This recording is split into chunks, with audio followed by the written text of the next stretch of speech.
taught all these kids. This is going to revolutionize education, and many parents today, I spent quite a bit of time with them. The many parents were sharing how their children were very dull and they were very rebellious. They were not studying, and how this has changed them totally. And the child who was getting below grade, lowest grade, today is topping the class. And the child who was scoring very little mark in mathematics, today is excelling in that subject. And all these wonderful stories they were sharing.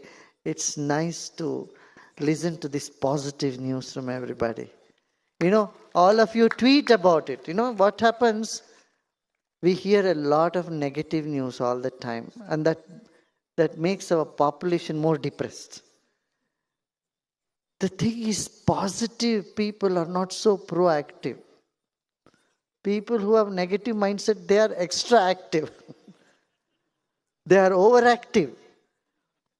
But people who have positive state of mind, we take things easily, we keep quiet, we are happy, we are contented.